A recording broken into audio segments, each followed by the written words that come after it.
the Guardians just drafted a few players as well. MLB draft. I have a different take here than Noah.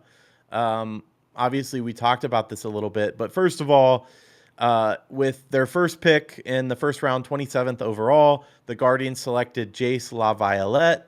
And then with the second overall pick, sorry, not second overall, second pick for the Guardians, this was in the second round, 66th overall, they selected Aaron Walton. I will say neither of these two picks were my favorite of their picks. I'll get into that in a second. But it does mark as quite the departure for the Guardians. Normally, the Guardians and the Indians before them, they valued pitching in particular. They valued, I would say, contact middle infielders more so than power guys. What they got, though, with Jace, for example, he's a 6'6" guy with a lot of pop. He's a power hitter. He's known for the raw power. And he's the all-time home run leader for Texas A&M, where he's coming from. Aaron Walton is another. He's a center fielder from Arizona.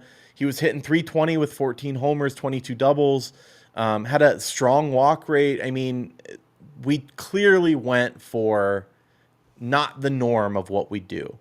I want to hear what you think about that, but before we do, I'll just throw out our day two value pick is actually my favorite pick. Are you familiar with Ryan Prager? No, but I wanna just give Dean Curley a little bit of love real quick, the shortstop from Tennessee that we drafted before Aaron Walton. We sure did. That's on my list too. That's funny. You're I good. was so concerned with the power hitting because we talked about that. No, I get it. Um, You're good. my favorite pick though is Ryan Prager, who was a ninth round, 282nd overall pick. He is this X factor. We don't know what we're gonna get. So last year, Texas A&M, he's their ace pitcher, right? He's a lefty. I believe he's a lefty. Yeah, I'm 99% sure. He was on fire, and he was actually drafted by, I want to say, the Angels. Decided to go back to college, and his stuff kind of fell off a little bit. Like he fell down. He wasn't as dominant as he was. And so we were able to pick him up pretty late compared to what he would have been drafted last year. This is one of those things where it could work out really great. He used to be a top 100 pick, but obviously his stuff falling a little bit has changed that.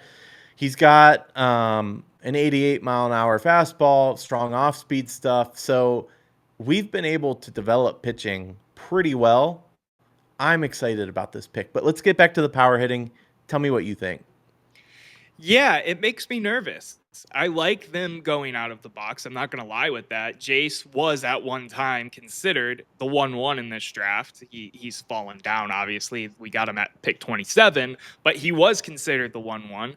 But I'm concerned because in our history, through all of our top prospects in the last, 5, 6, 7 years that were supposed to be great batters or whatever, how many of them have panned out?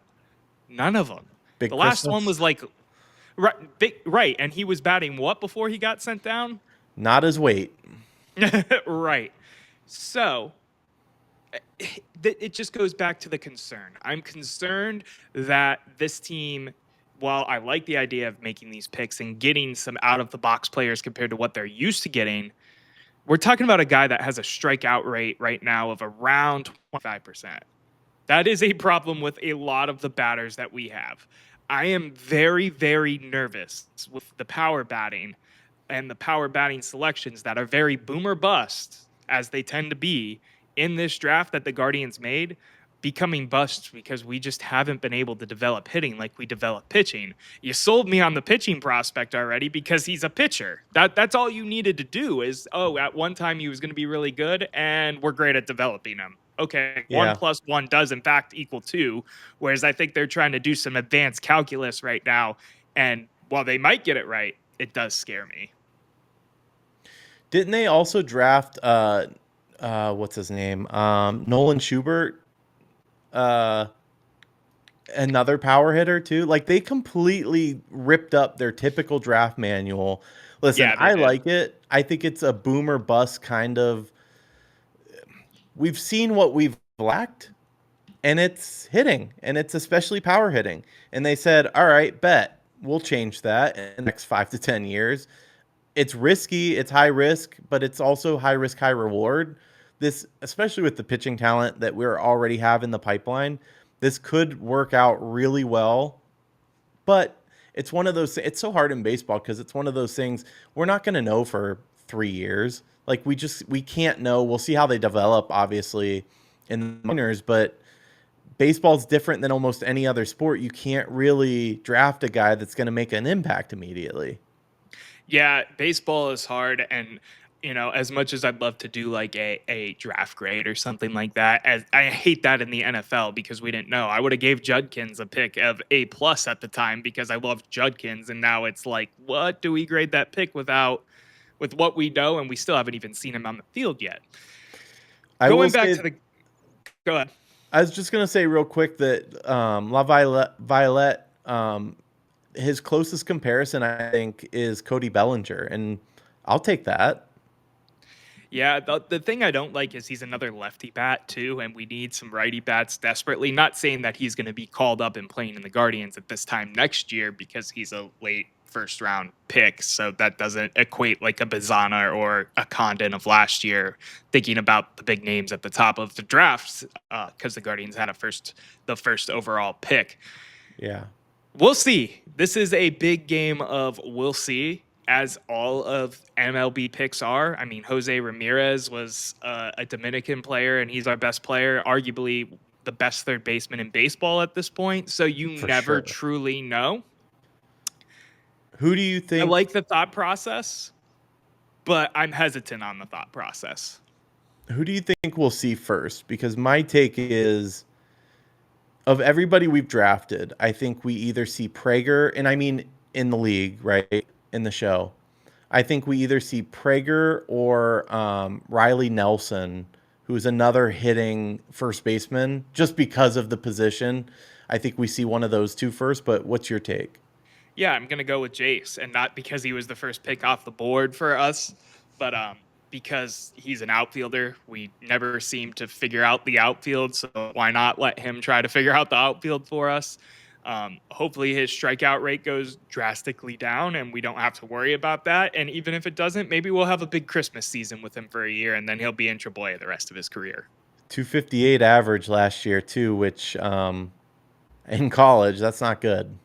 No, it's a shaky. He's a shaky. He's a boomer bust, and he could be really exciting for us, or he could be one of the names we remembered we talked about on a show a couple years ago when he gets DFA'd or whatever the exact term is for baseball. Don't quote me on that.